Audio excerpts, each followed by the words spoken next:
Muy bien, pues muy buenas tardes. Vamos a hacer una oración para poder comenzar el día de hoy.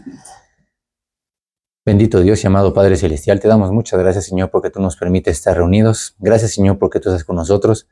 Te pedimos para que el día de hoy tú nos des completa libertad, para que hables en nuestros corazones, para que tú guardes todas estas enseñanzas, Señor, para que nos permitas entender tu palabra y para que sobre todo podamos ponerla en práctica, que es lo más importante, Señor.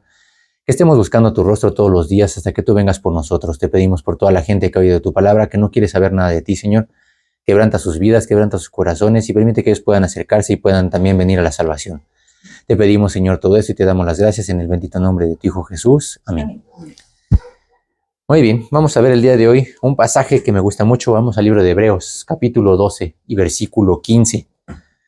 El tema de hoy, no enfríes tu corazón. Vamos a ver algo muy importante. Ahorita hablando precisamente del frío, que hay bastante frío en el ambiente. Pero hay de fríos a fríos. No es lo mismo el frío que nosotros experimentamos que el que hay, por ejemplo, en Groenlandia, ¿verdad? Donde el frío es realmente algo que ya no es algo sabroso, que no es algo que se disfruta. Realmente son condiciones inhóspitas y condiciones extremas. Yo me acuerdo, por ejemplo, de uno de mis compañeros en la universidad, y él decía que a él le gustaba mucho el frío, que él prefería el frío que el calor. Y se le ocurrió en alguna vez irse a trabajar a Canadá. Y entonces dice que él pues se enfrentó con el frío de a de veras. Dice, no el frío que conocemos aquí. Dice, el frío que congela las tuberías, el frío que no te deja salir de tu casa, el frío que no te deja dormir. Dice, ese es el frío que existe allá. La gente obviamente ya está acostumbrada, ¿verdad? Él decía que los veía que se ponían un suétercito y salían a la calle, pues se le ocurrió hacer lo mismo. No, hombre, decía que se le congelaban las manos, la nariz, nada más de salir. Hay de fríos a fríos, ¿verdad? Realmente a todos nos gusta, ahorita hablábamos de eso, ¿verdad? Nos gusta tener un termo que guarde la temperatura y que mantenga la bebida caliente. A nadie le gusta el café frío, ¿verdad? El proceso del enfriamiento es normal y natural, pues en un refrigerador y en un congelador. Esos son su función, pero no es la función de una estufa o de una parrilla. Desde luego que son cosas diferentes. Por ejemplo, ¿verdad? En estos lugares en donde hace mucho frío, los lagos se congelan. ¿Y la gente qué hace? Salen a patinar en esos lugares. Pero han visto qué pasa cuando el hielo se rompe y una de las personas se caen en esa agua congelada. ¿Qué hacen las demás personas? Tratan de auxiliarla. Todas las personas en general tratan de actuar de inmediato. Tratan de sacarlo de ahí, porque saben que es crucial el tiempo que pase en el agua congelada. Cada segundo que esté ahí va a empeorar su condición de salud. ¿Por qué? Por algo que se llama hipotermia. La hipotermia es que baja la temperatura demasiado. Eso es debido a que los cuerpos humanos, ¿verdad? Inclusive los animales, cuando cae un animal también lo sacan de ahí. El cuerpo humano, ¿verdad? No está preparado para vivir en las bajas temperaturas, mucho menos en medio del hielo. De la misma forma, ¿verdad? Aquí como veíamos, ¿verdad? Cuando todas las personas ven que uno se cae y se hunde, ¿verdad? Todas las personas en ese momento reaccionan. ¿Por qué? Porque en todos hay algo que se llama una señal de alerta ante el peligro. Todos actúan de una forma o de otra. Unos trayendo lazos, otros armándose una cadenita humana, ¿verdad? Otros llamando a los servicios de emergencia. No hay ninguno que lo vea y diga, pues lástima, ¿verdad? Ya te estás enfriando. Un cristiano tampoco está diseñado para vivir en las bajas temperaturas o en medio del hielo. Sin embargo, ¿verdad? Qué triste es que cuando una persona, un cristiano, se aparta y se cae, ¿verdad? Los demás dicen, pues ya se fue, ¿verdad? Ya se apartó, ya se enfrió, ya parece témpano de hielo. Pero no hay realmente ese sentido de alerta, ¿verdad? Esta actitud habla de una total indiferencia hacia la otra persona. Por lo mismo, no se activa ninguna señal. Le da lo mismo al otro, ¿verdad? En realidad, el peligro es el mismo. Se está perdiendo una vida. Y en este caso es todavía peor, porque se está hundiendo cada vez más y no hay nadie que tenga el más mínimo interés de ayudarlo ni auxiliarlo en su caída. Qué triste, ¿verdad? Es que tú estés en una situación de emergencia, oigan, ayúdenme. Y pues pasan, ¿verdad? Como si nada. Vamos a ver nuestro pasaje, el libro de Hebreos, capítulo 12 y versículo 15.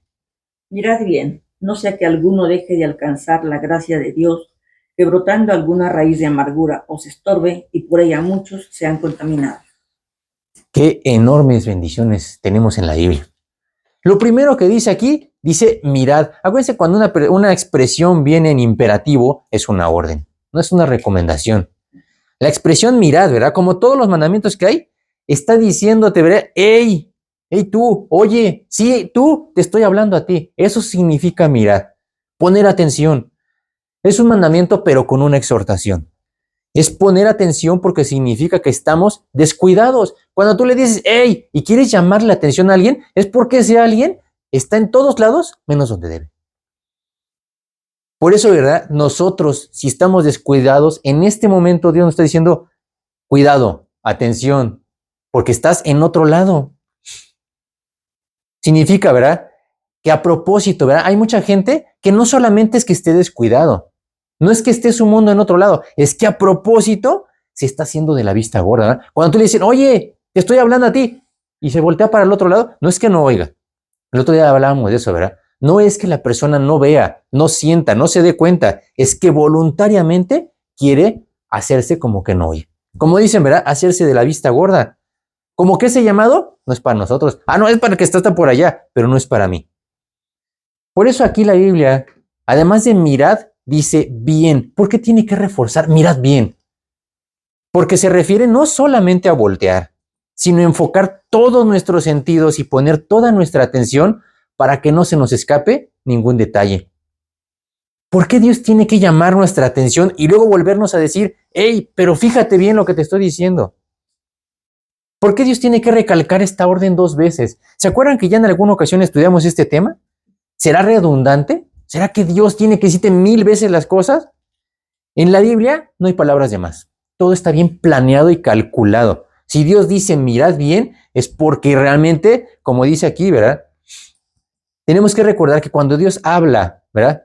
Es importante hacerle caso. Pero cuando ya te habla 2 veces, significa, como le dijo a José, ¿verdad? Que la cosa es firme y Dios se apresura a hacerla. Esa cosa, ¿verdad? El asunto del que Dios te está hablando. ¿De qué te está hablando Dios hoy? Solamente cada uno de nosotros sabe de qué te está hablando.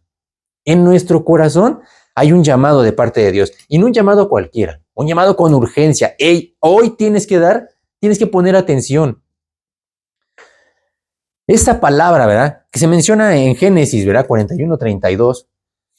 Vamos a buscar lo que dice Génesis 41:32, que es cuando José interpreta el sueño de Faraón. Y Faraón no sabe, ¿verdad?, qué está pasando. Faraón solamente ve lo que tenía en su cabeza. Oye, fíjate que soñé esto y esto y esto y esto. Dice, pero además volví a soñar otra vez esta cosa. Dice, 2 veces.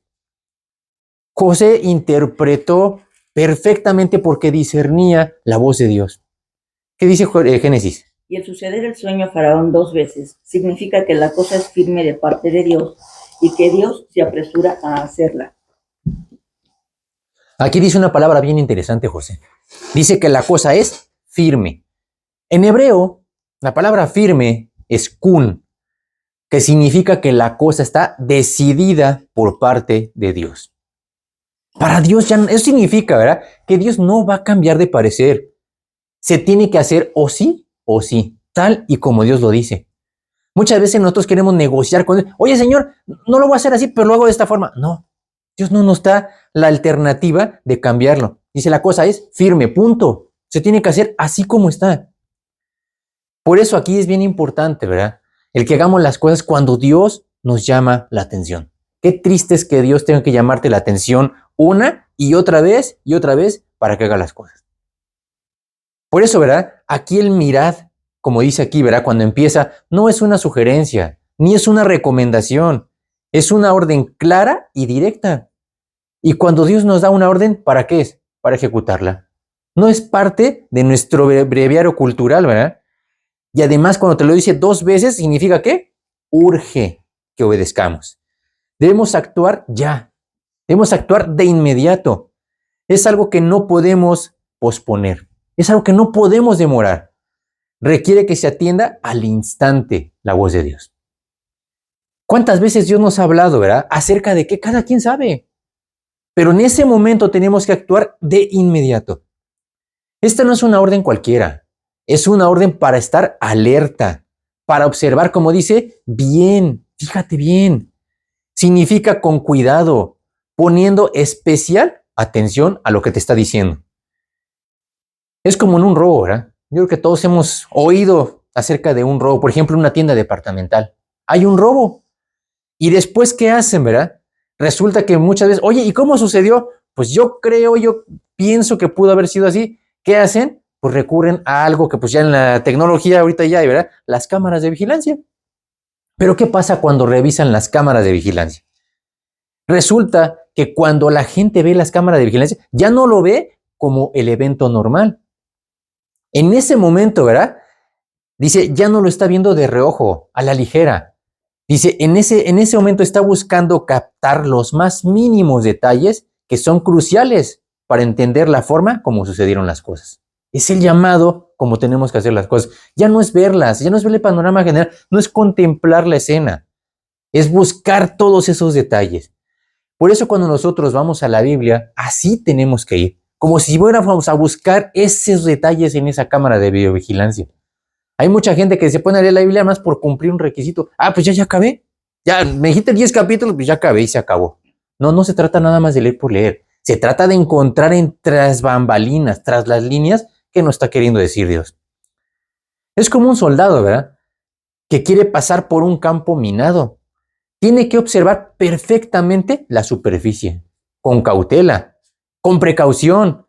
Cada uno de sus pasos tiene que estar bien calculado para evitar que alguna bomba le explote, ¿verdad? No importa cuántos pasos ya lleve, no importa lo que haya pasado antes, no puede confiarse ni por un solo momento. Así debemos caminar nosotros. Hay mucha gente que dice, bueno, pues yo ya tengo 10 años como cristiano, tengo 20 años como cristiano, y en el siguiente paso se caen, porque realmente ya no ponen la atención. Por eso esta orden es una llamada de atención con la misma intención.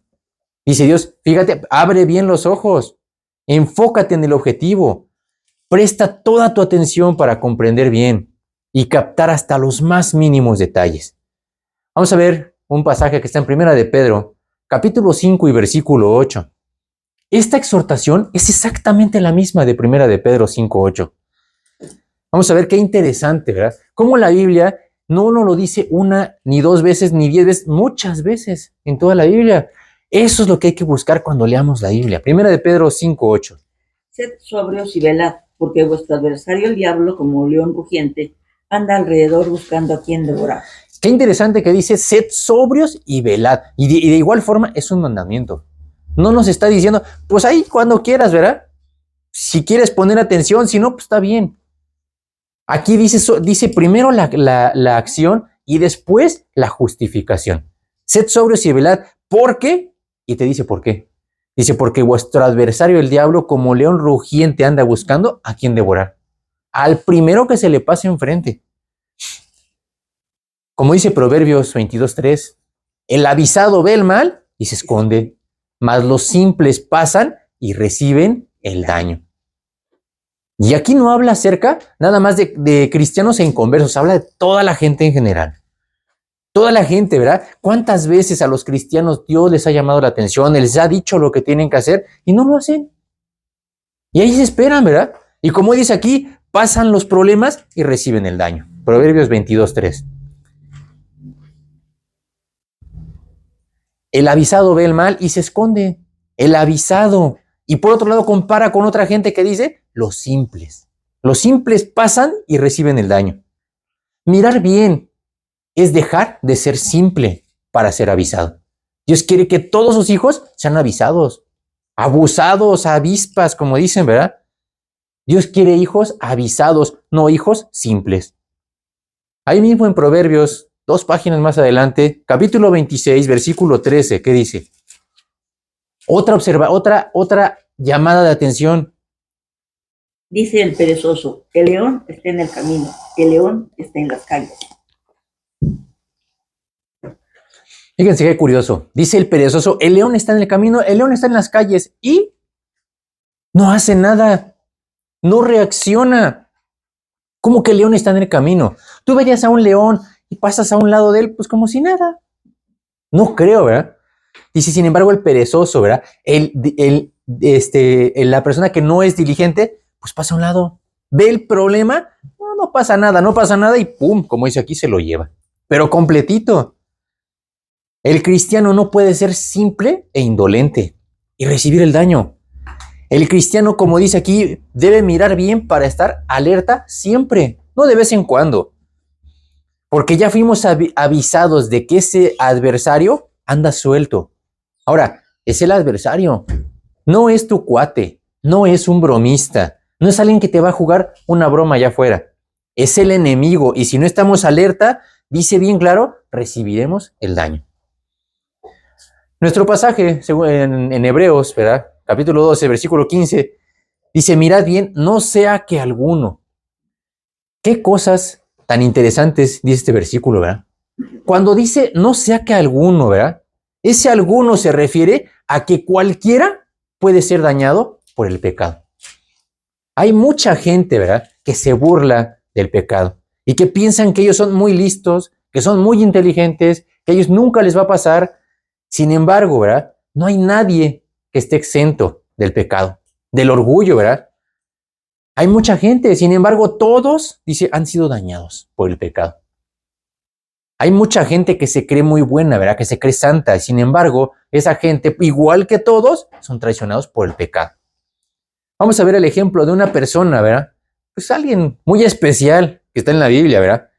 Vamos a Isaías capítulo 14 y versículo 12. Vamos a ver el caso de un ser, ¿verdad? Porque no es una persona, es un ser que Dios creó. Un ser increíble. Isaías capítulo 14 y versículo 12. ¿Cómo caíste del cielo, oh lucero, hijo de la mañana? Cortado fuiste por tierra, tú que debilitabas a las naciones. Lucero, hay que tener cuidado. En la Biblia no existe el nombre de Luzbel ni Lucifer. Existe Lucero. ¿Qué es el lucero? El lucero es un astro resplandeciente de la mañana. Aquí dice, ¿verdad?, que así de resplandeciente era él. Ahora, ¿quién era Lucero? Dice este lucero, hijo de la mañana, ¿cómo caíste del cielo? Ahora, ¿quién era este cuatito de Lucero, verdad? Porque se oye bien fácil. Sin embargo, Lucero no era una persona simple, común y corriente. Tampoco era un ser angelical cualquiera. Vamos al libro de Ezequiel, capítulo 28, donde nos da todo el detalle de quién era Lucero. Esta persona, ¿verdad? Ezequiel capítulo 28 y versículo 12. Fíjense cómo empieza Dios diciendo quién era Lucero. Hijo de hombre, levanta endecha sobre el rey de Tiro y dile, así ha dicho Jehová el Señor, tú eras el sello de la perfección, lleno de sabiduría y acabado de hermosura. Nada más ahí describe tres características. Dice, era el sello de la perfección de Dios. Nada más imagínense eso. Lleno de sabiduría y dice, por si fuera poco, acabado de hermosura. No era cualquiera. Era el sello de la perfección de Dios. Ahora imagínense, ¿verdad? Este sello de la perfección, esta persona tan importante, ¿verdad? No estaba en cualquier lugar. ¿Saben desde dónde fue creado? Versículo 13 de nuestro pasaje allá en Ezequiel 28. En Edén, en el huerto de Dios estuviste, de toda piedra preciosa era tu vestidura, de cornerina, topacio, jaspe, crisólito, berilo y ónice, de zafiro, carbunclo, esmeralda y oro. Los primores de tus tamboriles y flautas estuvieron preparados para ti en el día de tu creación. En el día de tu creación. Que se nos olvide nunca que somos creación de Dios. Lo mismo que el lucero, lo mismo que todos somos y nadie está exento del pecado. Cualquier parte de su creación, nadie está exento de su pecado. Ahora, ¿en dónde estaba este lucero? Quiero que vayamos al libro de Génesis, capítulo 2 y versículo 8, en donde habla acerca de este huerto que Dios hizo. Dice que el lucero ya estaba ahí. Desde el principio, desde antes de que creara Dios a Adán y Eva, ya estaba este lucero. Es en Génesis 2:8. Y Jehová Dios plantó un huerto en Edén, al oriente, y puso allí al hombre que había formado. Dice que ya este lucero ya estaba en Edén, en el huerto de Dios, así lo dice en Ezequiel. Ya estaba ahí. Esta persona acompañaba toda la maravillosa creación que Dios había hecho. Vamos a regresar al libro de Ezequiel, capítulo 28, Y ahora vamos a ver el versículo 14. Tú, querubín grande, protector, yo te puse en el santo monte de Dios, allí estuviste en medio de las piedras de fuego, te paseabas. Dice, este era un querubín grande y protector. No era cualquiera, ¿verdad? Era una persona encargada. Dice, ¿en dónde lo puso? En el monte de Dios. Vivía en medio de la santidad. En medio de las piedras de fuego se paseaba. Versículo 15. Fíjense qué interesante, el sello de la perfección. Perfecto eras en todos tus caminos desde el día que fuiste creado hasta que se halló en ti maldad. ¿Cómo que hasta que se halló en ti maldad? Dice, perfecto eras en todos tus caminos desde que fuiste creado. ¿Hasta cuándo? Hasta que se halló en ti maldad. Nadie está exento, ¿verdad? Era perfecto. ¿Se acuerdan de Job? ¿Cuáles eran las 4 características de Job? Perfecto, recto, temeroso de Dios y apartado del mal. Qué hermoso, ¿verdad? Poder llegar a ese nivel. Pero ni aún ahí estamos exentos. Dice aquí Lucero, ¿verdad? Era perfecto. Dice, hasta que se halló en ti maldad. No podemos permitir, ¿verdad?, que se enfríe nuestro corazón. Ahora, ¿por qué se cayó Lucero? ¿Qué le pasó a Lucero? Versículo 17. Empieza a poner la explicación de por qué se cayó. Se enalteció tu corazón a causa de tu hermosura. Corrompiste tu sabiduría a causa de tu esplendor. Yo te arrojaré por tierra delante de los reyes, te pondré para que miren en ti. Se enalteció tu corazón a causa de ¿qué? De tu hermosura. Ya después nos la andamos creyendo que nosotros somos los que hacemos las cosas. Dice que aquí era una persona muy sabia. ¿Se acuerdan de Salomón? Le pasó exactamente lo mismo. Y él pidió mucha sabiduría, tuvo mucha sabiduría y no le bastó para poder ser fiel. Dice, corrompiste tu sabiduría a causa de tu esplendor. El orgullo acaba con la sabiduría, acaba con la hermosura y con todo lo que se le pare enfrente. Ahora, el pecado no viene de la noche a la mañana. Siempre, como dice aquí en estos versículos, tiene una causa y un motivo. Si nosotros damos motivo a ese pecado, tarde o temprano nos va a acabar. Por eso debemos tener, ¿verdad?, la madurez de pedirle a Dios que nos guarde en donde quiera que estemos. Vamos al libro de Proverbios, capítulo 30, versículos 7 al 9. Tenemos que ser como esta persona, tener prudencia para que no nos destruya cualquier cosa. 7 al 9. 2 cosas te he demandado, no me las niegues antes que muera. Vanidad y palabra mentirosa aparta de mí. No me des pobreza ni riquezas, manténme del pan necesario. No sea que me sacie y te niegue y diga, ¿quién es Jehová? O que siendo pobre, hurte y blasfeme el nombre de mi Dios. Aquí dice, esta persona era una persona común y corriente y sabía cuál era su talón de Aquiles. Él le dijo, Señor, dice, no me des ni pobreza ni riqueza, no me lleves a los extremos, dice, manténme del pan necesario. Realmente habla de equilibrio. Dice, no sea que me sacie y te niegue. ¿Saben cuánta gente ha sido saciada y niega a Dios? Muchos. Las bendiciones de Dios, una persona las vuelve en maldiciones. Dice, una persona cuando se sacia, ¿verdad? Dice, ¿quién es Jehová? ¿No le pasó lo mismo a Lucero? Él también, cuando tenía la cúspide, ¿verdad? Él también dijo, ahorita vamos a ver algo más interesante, ¿verdad? Él se sentía que él ya podía estar a la altura de Dios mismo. Ahora, dice, y tampoco me haga ser pobre, ¿verdad? Para que no hurte y blasfeme el nombre de mi Dios. Por eso nosotros tenemos que pedirle a Dios, ¿verdad?, que siempre tengamos un corazón fiel en donde quiera que estemos. ¿Por qué tenemos que pedirle eso a Dios? Porque bien fácil se nos olvida qué tan frágiles y vulnerables somos. Con tantito que Satanás nos infle, ¿verdad?, nos hace creer que somos ya alguien muy importante, alguien que merece reconocimiento. Y es entonces cuando las brasas del orgullo empiezan a arder. Vamos a Romanos capítulo 12 y versículo 3. Vemos que realmente nosotros no podemos permitir, ¿verdad?, ni en ningún momento que el orgullo entre. Eso es lo que destruye a todas las personas. Romanos 12:3.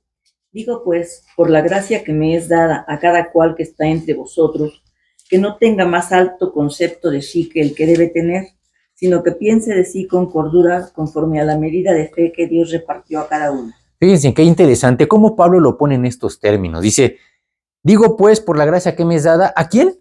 A cada cual que está entre vosotros, a todos. Eso significa que nadie se escapa.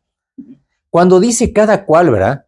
Significa absolutamente todos, sin excepción. En algún momento de nuestra vida, todos vamos a recibir un golpe de orgullo a tu vida. Y tienes que estar listo y preparado para reaccionar de la forma correcta. Porque eso es Satanás es el experto, ¿verdad? El orgullo es el ataque del que nadie se escapa. Es el arma favorita de Satanás. A todos le da con ese mismo, ¿verdad? Ya que aplica a toda la gente, a todas las clases sociales. Es la que más se usa y también la que tiene mayor eficacia. Por eso es la más usada por Satanás, ¿verdad? Vamos a Efesios 4:27. Por eso Dios nos vuelve a hacer una advertencia. Este es un aviso para que absolutamente todos estemos alertas. No es para algunas personas, ¿verdad? Efesios. No deis lugar al diablo. Dice, así de sencillo, ¿verdad? Ese no deis lugar al diablo parece algo muy sencillo, parece una frase pequeña. Sin embargo, es algo con lo que tenemos que luchar todos los días. En el momento, ¿verdad?, en que nos sentimos autosuficientes, en ese preciso instante es cuando tropezamos y caemos. Continuando aquí en nuestro pasaje de Hebreos, ¿verdad? Continúa diciendo, dice, no sea que alguno, y luego dice, ¿qué? Deje de alcanzar. ¿Cómo que deje de alcanzar? ¿Qué significa dejar? Dejar significa, pues que ya andabas en el camino. No solo pensó en andar en el camino, ya iba por el camino, pero algo sucedió. ¿Qué le sucedió? En algún momento se acabó esa energía, se acabó esa continuidad y se detuvo. Se terminó, se le acabó el combustible, se acabó la energía y por lo mismo ya no pudo continuar. Es como cuando tienes un carrito de pilas, ¿verdad? Y va bien contento hasta que llega un punto en el que ¡pum!, se le acaba la energía y se apaga. Ya no puede continuar. Vamos a ver cómo lo pone Gálatas 5:7. ¿En qué términos lo menciona, verdad? Nosotros en algún momento estamos caminando, ¿verdad? Y no podemos permitir que eso se termine. Gálatas 5:7 es una advertencia de parte de Dios. Vosotros corríais bien. ¿Quién os estorbó para no obedecer a la verdad? Vosotros corríais bien. Iban en el camino correcto. Dice, ¿quién os estorbó para no obedecer a la verdad? ¿Saben quién estorba? Satanás. Es él mismo que te pone 1,050,000 trabas para que no continúes, para que no sigas. Por eso nos cuesta tanto trabajo seguir todos los días. Porque Satanás es un experto en estarte poniendo, ¿verdad?, topes y trabas y piedras y tierra todo el tiempo. No se cansa. Por eso es importante saber, ¿verdad?, que la fidelidad no dura para todo el tiempo. Hay que estarla renovando, hay que estarla cuidando, hay que estarla limpiando, reforzando para que no se caiga, para que no se debilite, para que no se acabe. Este es el peligro más grave que un cristiano pueda tener, que pierda de vista el objetivo. No es que el objetivo se haya desvanecido enfrente de sus ojos, es más bien que sus ojos se desvanecieron delante del objetivo. Ese es el principal ataque del diablo, ¿verdad? Ocupando algo que se llama la estrategia de Balaam. ¿Saben cuál es la estrategia de Balaam? Balaam dijo, ¿verdad?, mientras esté el pueblo de Dios, ¿verdad?, en comunión, no hay nada que se pueda hacer. Absolutamente nada. Ahí no le puedes hacer nada. Entonces, ¿qué hay que hacer? Hay que distraer su atención para separarlo de ahí, para que quede muy lejos de la protección de Dios. Esa es la estrategia favorita de Satanás. Por eso Satanás ataca a los sentidos, para que no veas, para que no oigas, para que no te des cuenta, para que no te enteres. Y entonces, ¿qué pasa? Quedas completamente vulnerable y listo para ser destruido por completo. El diablo es un especialista en poner obstáculos para que el cristiano pierda de vista el objetivo y empiece a ver hacia cualquier otro lado. Que empiece a perder la vista gradualmente hasta quedar completamente ciego. Vamos a ver el ejemplo que estábamos viendo ahorita, ¿verdad? En Isaías 14, estábamos en el versículo 12, vamos a ver 13, 14 hasta el 15. ¿Qué pasó con Lucero? Lucero, igual que cualquiera de nosotros, ¿verdad? Puede voltear a ver pues todo lo que ya tienes y te sientes ya como el rey, ¿verdad? Cuando en realidad no tienes nada. Isaías 14, vamos del 13 al 15. Tú que decías en tu corazón, subiré al cielo, en lo alto, junto a las estrellas de Dios, levantaré mi trono, y en el monte del testimonio me sentaré a los lados del norte. Sobre las alturas de las nubes subiré y seré semejante al Altísimo, mas tú derribado eres hasta el Seol, a los lados del abismo. ¿Se dan cuenta dónde empieza todo? Dice, este lucero, cuando vio todo lo que tenía, dice, levantaré mi trono. ¿Cuál trono? Dios, ¿a qué hora le dio un trono? Ahí empezó todo el problema. Seré semejante al Altísimo. Él se sentía semejante al Altísimo. Sin embargo, se le olvida que era creación de Dios. Lo mismo pasa con cada uno de nosotros. Por eso no podemos permitir, ¿verdad?, que nosotros se nos vayan los ojos en todo lo que nada más todo lo que vemos, ¿verdad? Ese fue el mismo pecado, ¿verdad?, que pasó con Josué cuando iban a ir a combatir a una ciudad pequeña que se llamaba Jai. Resulta, ¿verdad?, que cuando fueron ahí, fueron derrotados porque Dios no iba con ellos. Qué triste es que Dios ya no te acompañe. Que tú sigas haciendo tu vida, pero que Dios ya no vaya contigo. Vamos al libro de Josué, capítulo 7, versículos 11 y 12. Cuando tú quieras que te vayan bien las cosas, ¿verdad?, invita a Dios para que siempre vaya contigo.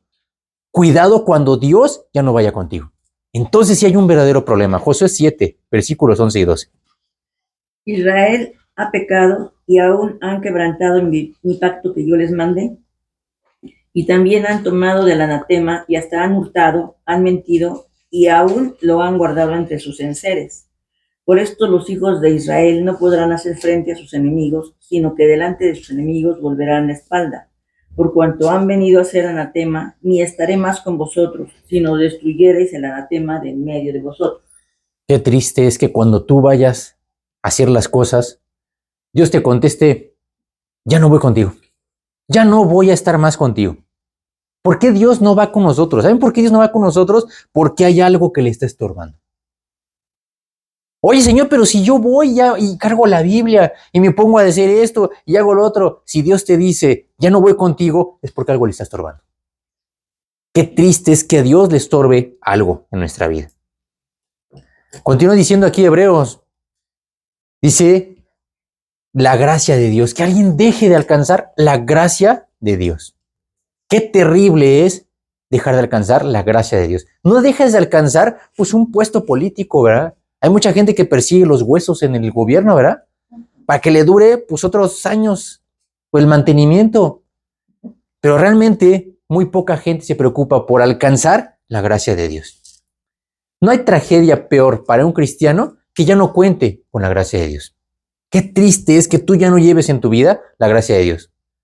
Muchas veces los cristianos pierden el rumbo, pierden la guía y la dirección y ya no saben ni siquiera cuál es su objetivo. No saben para qué viven ni cuál es el objetivo espiritual de su vida. Hoy tú le preguntas, oye, ¿para qué vives, verdad? Pues para ganar un puesto, para hacer esto, para hacer grandes cosas, para tener inversiones. Y tú dices, ¿y su vida espiritual? Realmente no tienen un sentido espiritual, ¿verdad? Cuando alguien no sabe para qué vive, es como un barco sin timón. Es llevado a la deriva y es llevado de un lado a otro sin rumbo y sin dirección. Cuando un cristiano, ¿verdad?, ya no valora la gracia de Dios, cuando dice, pues es que yo para qué quiero la gracia de Dios, ¿verdad? ¿Para qué me sirve a mí la gracia de Dios? ¿Se acuerdan cómo dijo Esaú, verdad? Cuando estaba hablando con Jacob y le dice, es que necesito que me des tu primogenitura. Jacob estaba esperando que hubiera un altercado con él. No, ¿cómo crees mi primogenitura? No te la voy a soltar. ¿Y sabe qué dijo Esaú? Yo para qué quiero la primogenitura, ¿verdad? No me da lo mismo, yo te la regalo. Hay muchos cristianos que también menosprecian la palabra de Dios de la misma forma. Yo para qué quiero la Biblia, para qué quiero a Dios en mi vida, ¿verdad? Cuando un cristiano ya no valora la gracia de Dios en su vida, es porque no solo perdió el rumbo y la dirección, sino hasta el sentido por Dios y la pertenencia de su familia. Aquí continuando, ¿verdad? Aquí dice la Biblia, ¿verdad? Que alguno dice que deje de alcanzar la gracia de Dios y dice que brotando. ¿Cómo que brotando? ¿Saben ustedes qué es eso de brotar? Brotar es algo propio que solamente las plantas pueden hacer. Se llama germinar. ¿Has visto en alguna ocasión a las piedras brotar? ¿También las monedas y los billetes? ¿Los metales? Lo único que brotan son las semillas de las plantas. Es lo único que puede germinar. Brotar es surgir o salir de la tierra. Es un nuevo crecimiento, es surgir y desarrollar. Tenemos que poner mucha atención a lo que estamos sembrando, porque exactamente eso es lo mismo que germinará, tarde o temprano, y además multiplicado. No hay nadie que siembra una semilla y reciba una sola semilla. Reciben muchas semillas. Vamos a Romanos, capítulo 13 y versículo 14, donde nos habla acerca precisamente de esa siembra. Romanos 13, versículo 14. Por eso Dios nos dice todo el tiempo, ¿verdad? Por eso hay que estar analizando todo lo que Dios nos está diciendo. Tener, como dicen en el mundo, ¿verdad? Las antenas listas para detectar esos detalles finos, ¿verdad? Romanos 13, 14. Al contrario, vestidos del Señor Jesucristo y no satisfagáis los deseos de la carne. Aquí en esta versión dice, sino vestidos del Señor Jesucristo y no proveáis para los deseos de la carne. No proveáis para los deseos de la carne, ¿verdad? ¿Qué parte del no proveáis no entiendes? El proveer es la semilla que más tarde vas a recoger. ¿A ti qué te gustaría recoger en el futuro? ¿Espinas y cardos o jugosas manzanas? Parte de este sembrar no es solamente lo que decimos o lo que hacemos, sino aún hasta lo que permitimos que entre a nuestra mente por nuestra vista y por nuestros oídos. Es lo que tenemos. Muchas de las pesadillas vienen precisamente del subconsciente, de todo aquello que hemos estado alimentando. Ahora con tanta tecnología, ¿verdad? Es lo que estaban diciendo. Toda la gente tiene un celular en las manos. ¿Y qué pasa con el celular? El celular es lo de menos. Todo lo que permitimos que por ese celular entre a nuestra mente, a nuestros oídos. Hay mucha basura que realmente, si nosotros permitimos, ¿verdad? Pues esa es la semilla que más tarde nosotros vamos a cosechar, ¿verdad? Nuestra forma de hablar y de comportarnos depende directamente de lo que hay en nuestra mente y en nuestro corazón. Vamos a Lucas, capítulo 6, versículo 45. Y está desde los tiempos de Jesús. Realmente, ¿qué es lo que has alimentado? ¿Dónde tienes tu cabeza? ¿Dónde tienes tu mente? ¿Dónde tienes tu corazón, verdad? Lucas 6, 45. El hombre bueno del buen tesoro de su corazón saca lo bueno, y el hombre malo del mal tesoro de su corazón saca lo malo, porque de la abundancia del corazón habla la boca. Dice, del buen tesoro de su corazón saca lo bueno. Y también la persona que ha llenado de mal su corazón, dice, saca lo malo. Dice, porque de la abundancia del corazón habla la boca. ¿Alguna vez te has preguntado por qué reaccionas como reaccionas? Porque eso es de lo que está lleno tu corazón. Lo aceptes o no, lo reconozcas o no. Es por eso que es lo primero que tienes a la mano. Y por lo tanto, también lo primero que usas. A mí me pasaba, ¿verdad? Yo en alguna ocasión oí a ciertas personas, ¿verdad? Que cuando la espantaron, ¿verdad? En ese momento dijo una sarta de groserías. Ay, no, yo no quería decir eso. Pues ¿de dónde lo sacaste, verdad? No estás inventando nada. Es algo de lo que te has alimentado. Por eso ese proveáis, ¿verdad? Dice aquí bien claro en Romanos, no proveáis. Ese no proveáis es no, es nunca, es nada. Ni tantito, ni de vez en cuando, ni cuando nadie se dé cuenta. Dios te dice, no, nunca. Eso es lo que tenemos que hacer, porque eso tarde o temprano, pues va a salir a la luz. Aquí continuando, ¿verdad? Dice aquí que brotando, ¿qué? Alguna raíz. Aquí no dice, ¿verdad? Una buena y fortificada raíz. Un tronco, pero gigante, ¿verdad? Dice alguna. Cuando habla acerca de alguna, ¿verdad? Se refiere a alguna pobre, débil e insignificante raicita. Eso es lo que pasa por dejar esas raicitas, ¿verdad? Por eso el pecado no se debe minimizar. El pecado es pecado, letal y destructivo, aunque tenga carita de inocente y tierna ovejita. Vamos a 1 Corintios, capítulo 5 y versículo 6. No podemos permitir nada, ni poquito, ni a veces, ni de vez en cuando, ¿verdad? 1 Corintios 5, 6. No es buena vuestra jactancia. ¿No sabéis que un poco de levadura leuda toda la masa? Aquí dice, ¿verdad? No es buena, ¿qué? Vuestra jactancia. ¿Saben qué es la jactancia? El orgullo. El orgullo no es bueno. El orgullo te va a llevar al traste. Dice, poquito orgullo va a leudar toda tu vida. Hay mucha gente, ¿verdad?, que le gusta y le encanta jugar con el pecado. Y luego dicen, no, es que yo no pensé que pasaría esto, ¿verdad? No era mi intención. Yo no creí que fuera a pasar esto. Sin embargo, ¿verdad?, no es otra cosa más que la ley de la siembra y la cosecha. Si siembras cizaña, nunca vas a recoger cañas. Aunque las dos palabras se parezcan y las dos empiecen con C. Una cosa son las cañas y otra muy distinta la cizaña. Es como alguien, ¿verdad?, que lanza una piedra contra una ventana y luego de que el vidrio se rompe, dice, pues yo no pensé que se fuera a romper. Oye, pues ¿para qué lo avientas, verdad? No solamente se rompió el vidrio, no solamente se rompió la ventana, hasta tiró un jarrón chino que había en la sala. Así es el pecado. No es solamente la pequeña raicita, alguna raicita, sino todo lo que esa raíz va a producir. Es una cadena interminable de pecados que se van a desencadenar. Infelicidad, problemas, destrucción y muerte a su paso. Por eso aquí en Hebreos continúa diciendo eso, ¿verdad? ¿Una raíz de qué? De amargura. ¿Cómo que raíz de amargura? Si se siembran manzanas, siempre y sin lugar a dudas, pues se van a cosechar manzanas.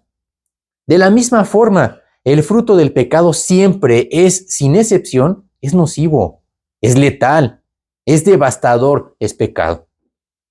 No se pueden sembrar espinas y recoger dulces y jugosas sandías. Aquí dice, ¿verdad?, algo bien interesante. ¿Qué pasa, verdad, con esta raíz que brota? Dice, os estorbe. Hay que anotarlo bien. El pecado siempre va a ser un estorbo a tu vida espiritual. No es un accesorio de lujo, ¿verdad? No es nada más algo, un objeto de ornato. Es algo que va a estorbar y va a frenar tu vida espiritual. Ese estorbo, ¿verdad? La palabra estorbo significa un obstáculo, un impedimento, una dificultad, un inconveniente, un entorpecimiento, una molestia, incomodidad y fastidio. ¿Te gustaría que todo esto estuviera correteando todo en tu vida? Es algo que merma, que frena y que deteriora a su paso. Es bien obvio, ¿verdad? Así como un pez no puede vivir fuera del agua, tampoco un ser humano puede vivir adentro del agua. Así tampoco es posible que un verdadero cristiano pueda vivir en medio del pecado como pez en el agua. No es cierto, ¿verdad? Hay mucha gente, ¿verdad?, que profesan conocer a Cristo. Se dicen cristianos, cargan una Biblia, vienen los domingos, van a la iglesia, cantan unos coritos, ¿verdad? Tienen una voz muy entonada y afinada. Dice la Biblia, pero su corazón está muy lejos de mí. Como dice en Mateo, vamos a Mateo 15, 8. Este pueblo, decía Jesús, de labios me honra. Nada más platicado. Pero Jesús alcanzaba a ver la condición de su corazón. Mateo capítulo 15 y versículo 8. Este pueblo de labios me honra, mas su corazón está lejos de mí, pues en vano me honran, enseñando como doctrinas mandamientos de hombres. Dice que este pueblo de labios me honra. Dios conoce nuestro corazón y su corazón, hombre, está re lejísimos de aquí, nada que ver con la palabra de Dios. Aquí la palabra lejos, ¿verdad? ¿Qué significa? La palabra lejos en griego es poró, que es mantenerse a la distancia. Es poner tierra de por medio, como dicen. Como dice en Tito 1:16, profesan conocer a Dios, pero con sus hechos lo niegan, siendo abominables y rebeldes, y son reprobados en cuanto a toda buena obra. ¿Cómo saber de qué lado estás? Es muy fácil. Hay mucha gente que, ¿verdad?, dice, uy, ¿será salvo o no será salvo, verdad? Es bien fácil. Si en tu vida el pecado no te estorba y lo toleras y vives como si no pasara nada, significa que eres parte del mismo pecado. Así de fácil. No hay mucho que investigarle, ¿verdad? Aquí en nuestro pasaje, en Hebreos, ¿verdad? Dice que brotando alguna raíz de amargura os estorbe y por ella, ¿verdad? Dice aquí, ¿verdad? Que una vez que la raíz de amargura ha brotado, no produce miel, produce hiel y ajenjo. ¿Saben qué es la hiel? La hiel es un líquido producido por el hígado, que es de color verdoso y de sabor extremadamente amargo. Esa es la hiel. El ajenjo. ¿Qué es el ajenjo? Una raíz amarga, ¿no? Es una planta medicinal. Extremadamente amarga. A mí en alguna ocasión se me ocurrió agarrar, ¿verdad? Mi suegra tenía una copita chiquitita con ajenjo. ¿Verdad? Ay, qué bueno, yo por primera vez voy a conocer el ajenjo. Y se me ocurrió agarrar, ¿verdad? Tantito, así con mis dedos, ¿verdad? Me lo comí, bueno, me amargó, creo que hasta el alma. Y no se me quitaba. Eso es el ajenjo, es algo amargo. El verdadero motivo por el que un cristiano no puede progresar y no puede tener la bendición es cuando tienes amargura en tu alma, ¿verdad? Tienes esa raíz, tienes pecado en tu vida. Como le decía a Josué, ¿verdad? Mientras tú tengas pecado, no vas a poder hacer frente a tus enemigos. Qué triste es que Dios te diga, no vas a poder hacer frente a tus enemigos. Termina diciendo nuestro pasaje, ¿verdad? De Hebreos, dice, y por ella muchos sean contaminados. Muchos. Un pequeño pecadito, ¿verdad? Insignificante, una raicita, no solo afecta al cristiano, sino a todos a su alrededor. A muchos a su alrededor. ¿Han visto, por ejemplo, ¿verdad? Cómo explota una bomba atómica? La bomba atómica se diseñó no para destruir el lugar en donde caía solamente, sino para poder expander el daño de una forma mucho más lejana que nada más ese punto. Lo mismo pasa con el pecado. Si no acaba con todo aquello que está a su alrededor, como veamos ahorita, ¿verdad? En 1 Corintios, un poquito de levadura leuda toda la masa. Para Dios no hay pecado pequeño, pecado insignificante. Como le dicen, ¿verdad? Peccata minuta. Lo ponen hasta en latín. ¿Qué significa peccata minuta? Algo insignificante, una cosita casi de nada, ¿verdad? No hay pecados mortales ni tampoco veniales. Para Dios el pecado simple y sencillamente es pecado. En cualquiera de sus formas, el pecado es pecado. Vamos a Eclesiastés capítulo 9, versículo 18. Fíjense, esto que veíamos aquí, ¿verdad? Y muchos sean contaminados, lo dice también en Eclesiastés. Muchas veces la gente cree que nada más está haciendo un daño y que ellos solitos se están perjudicando. No es cierto. Vamos a Eclesiastés 9, 18. Mejor es la sabiduría que las armas de guerra, pero un pecador destruye mucho bien. Un pecador, uno solito, destruye mucho bien. ¿Por qué? Porque el pecado destruye. No solamente destruye tu vida, destruye tu comunión con Dios, destruye a tu familia. ¿Cuántas veces hemos visto y hemos oído de familias totalmente destruidas porque permiten el pecado en sus vidas? Vamos a Mateo 24 y versículo 12. Eso es algo de lo que Jesús había hablado, las señales antes del fin. Dijo, y una de las cosas que van a pasar es que muchos se enfriarán. Y será predicado este evangelio del reino en todo el mundo para testimonio a todas las naciones, y entonces vendrá el fin. A final de cuentas, en el caso de Jesús, ¿verdad? También dijo, ¿verdad? Y por haberse multiplicado la maldad, el amor de muchos se enfriará. No podemos permitir nosotros ser parte de esos muchos que se van a enfriar. Esta es una señal de los últimos tiempos. Nosotros vimos con la pandemia del COVID, ¿verdad? Y vemos hoy en la actualidad la generación en la que estamos viviendo, ¿verdad? Cómo se están dando las cosas y cómo gente que había aceptado a Jesús, ahora ya no quiere nada con él. Dice, mucha gente se va a enfriar. Ahora, ¿cómo evitamos el enfriamiento?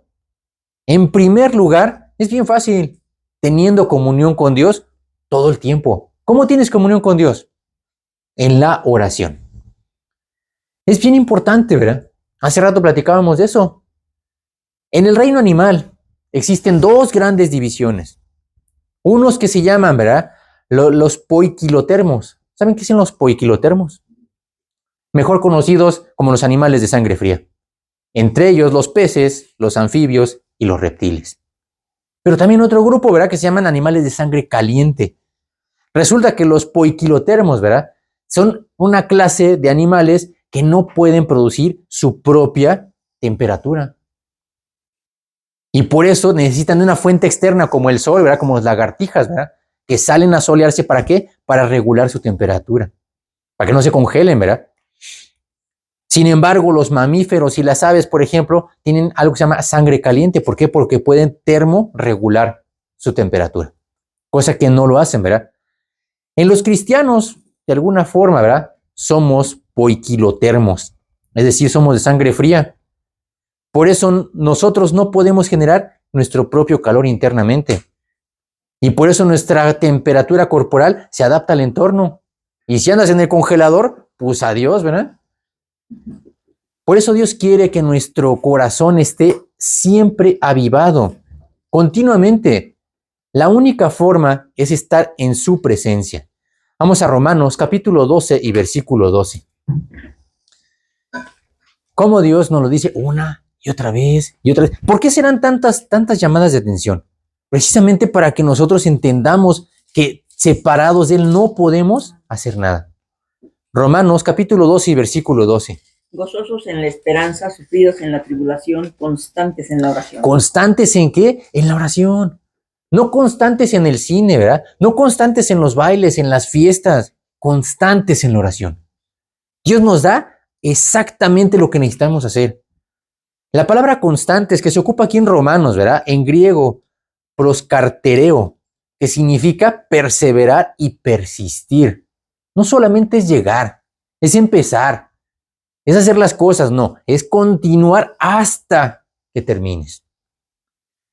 Vamos a Hebreos capítulo 4, versículo 16. Aquí dice cómo tenemos que hacer las cosas. ¿Verdad? Perseverar, ¿en dónde tenemos que perseverar? Acerquémonos pues confiadamente al trono de la gracia para alcanzar misericordia y hallar gracia para el oportuno socorro. Dice algo bien interesante, acerquémonos. ¿A dónde te tienes que acercar? Confiadamente al trono de la gracia. Esta palabra acerquémonos, en griego proserchomai, significa visitar y llegar hasta ese lugar. Hay muchos cristianos que intentan tener comunión con Dios, pero lo dejan en planes. Algún día ya estoy yendo en camino. No, no es ir en camino, es llegar hasta la misma presencia. El haber estado en la presencia de Dios se nota. No es posible estar cerca de una fogata y seguir estando congelado como un témpano de hielo.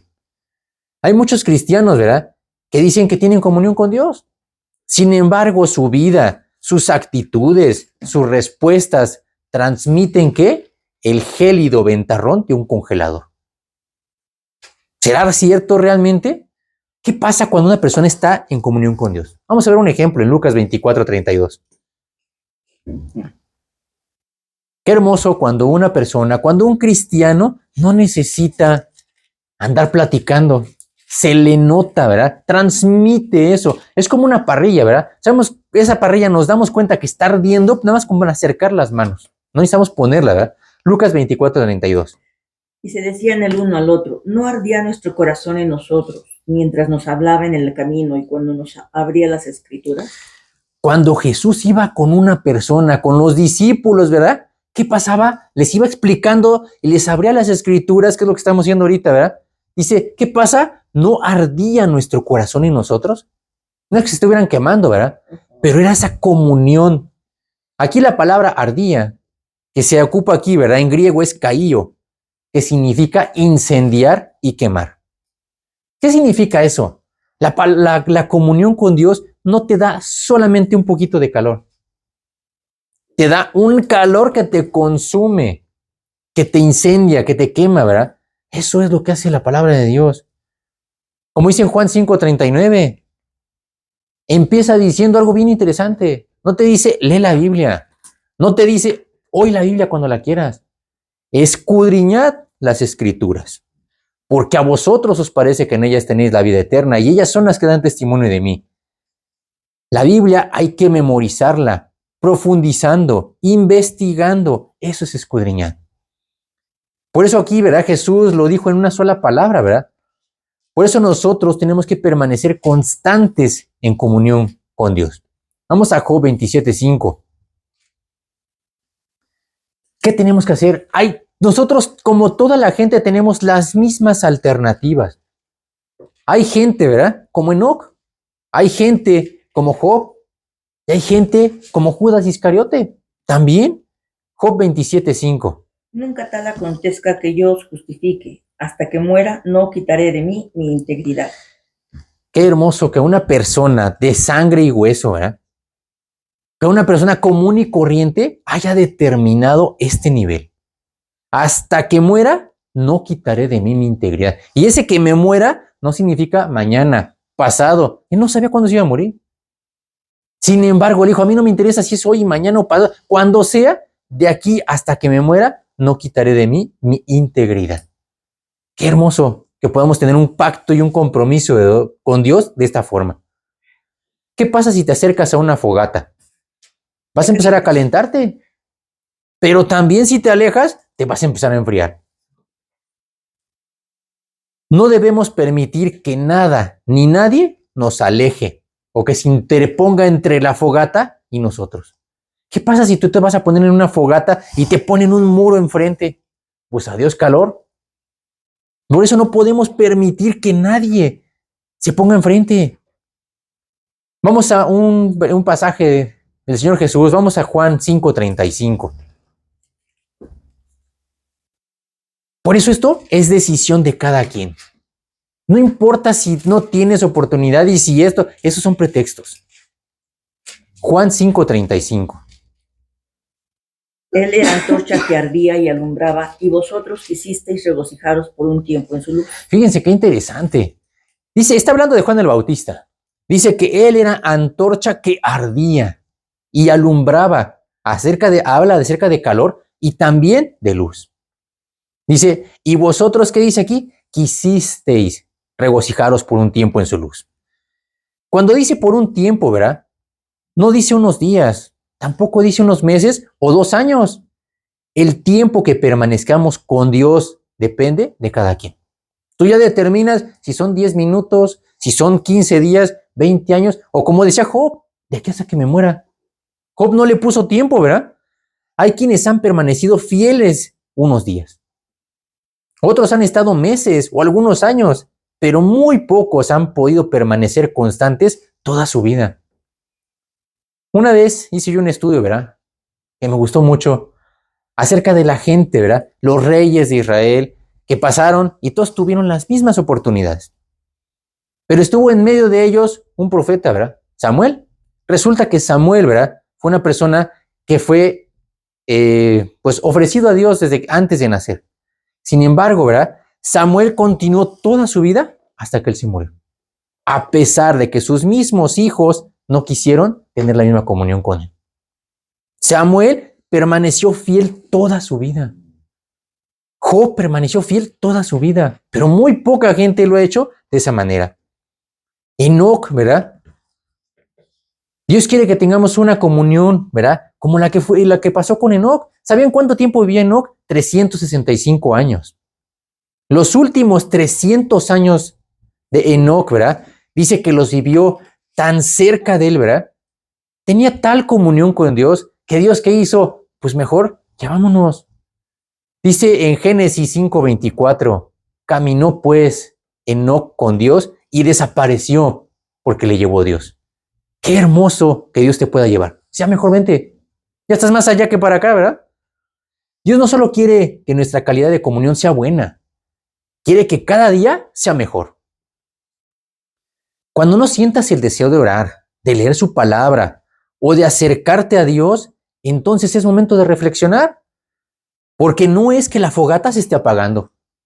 Tal vez te estés alejando de la fogata y además muy rápidamente. Por eso la Biblia nos hace una exhortación. Vamos a Hebreos capítulo 10, versículo 25. Qué importante es. Por eso les decía, cada uno de estos detalles, ¿verdad? Nos dan mucha luz acerca de qué tenemos que hacer. Hebreos 10:25. No dejando de congregarnos como algunos tienen por costumbre, sino exhortándonos, y tanto más cuando veis que aquel día se acerca. No dejando de congregarnos. Hay mucha gente, ¿verdad? Especialmente, ¿verdad? Si ya antes de la pandemia muy pocos se congregaban, después de la pandemia fue peor. Bueno, pues es que pues ahí ya están los videos, ¿verdad? Aquí dice, no dejando de congregarnos. ¿Qué significa ese congregarnos? Es algo bien interesante.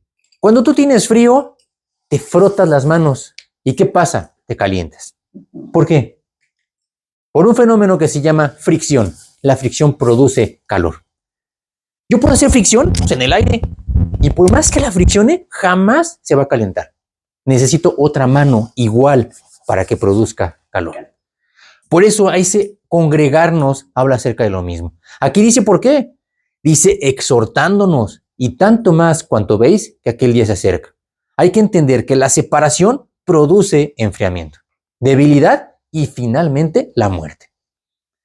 Como dice Juan 15:5, yo soy la vid y vosotros los pámpanos. El que permanece en mí y yo en él, este lleva mucho fruto, porque separados de mí nada podéis hacer. Vamos a un pasaje de Santiago, capítulo 5, versículos 19 y 20. Por eso Dios quiere que nosotros estemos siempre buscando estar en comunión con Él. Hermanos, si alguno de entre vosotros se ha extraviado de la verdad y alguno le hace volver, sepa que el que haga volver al pecador del error de su camino, salvará de muerte un alma y cubrirá multitud de pecados. Qué hermoso que cuando tú estés caliente y se acerca un témpano de hielo, pues también puedes transmitirle calor. Pero si a un témpano de hielo se acerca otro témpano de hielo, pues los están fritos. Dios quiere que seamos diligentes, que estemos siempre al pendiente y cuidando a nuestros hermanos en Cristo. Como dice Eclesiastés 4, 9 y 10, mejores son 2 que 1. ¿Por qué? Dice, porque tienen mejor paga de su trabajo. Porque si cayeren, ¿qué hace el uno con su compañero? Dice, lo levantará. Dice, pero hay del solo que cuando cayere, no habrá segundo que lo levante. Qué triste es que haya personas que se queden solitos, ¿verdad? Abandonados. Vamos a finalizar, vamos con el Proverbios, capítulo 27 y versículo 23. ¿Cómo Dios nos hace muchas exhortaciones? Proverbios 27, 23. Y siempre te dice, sé diligente. Sé diligente en conocer el estado de tus ovejas y mira con cuidado por tus rebaños. ¿Quiénes son tus ovejas? ¿Quiénes son tus rebaños? Cuando habla acerca de los pastores, desde luego que está hablando acerca de las ovejas y los rebaños, de la gente que Dios le ha permitido ese pastor. Pero no toda la gente es pastor. Entonces, ¿aquí de qué habla? De tu vida, de tus acciones, de las cosas que tú estás haciendo. Sé diligente en conocer el estado de tu corazón. Y mira con cuidado por tus actitudes, porque ahí es donde está tu corazón.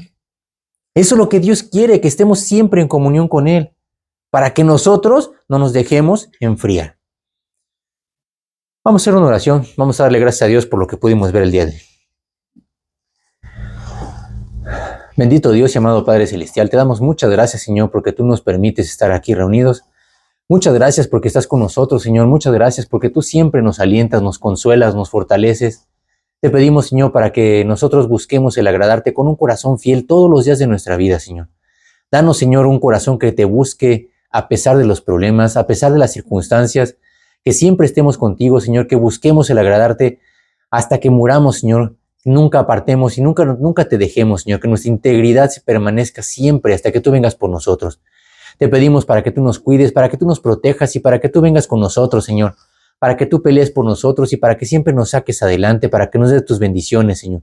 Te pedimos por todas aquellas congregaciones, por todos aquellos lugares donde se predica tu palabra, llénalos también con tu bendición y permite que ellos también puedan acercarse y puedan también venir, Señor, y ser bendecidos por ti. Te pedimos, Señor, para que tú nos guardes en donde quiera que andemos, para que tú nos despidas en paz y para que tú nos protejas en todo lo que hagamos, Señor.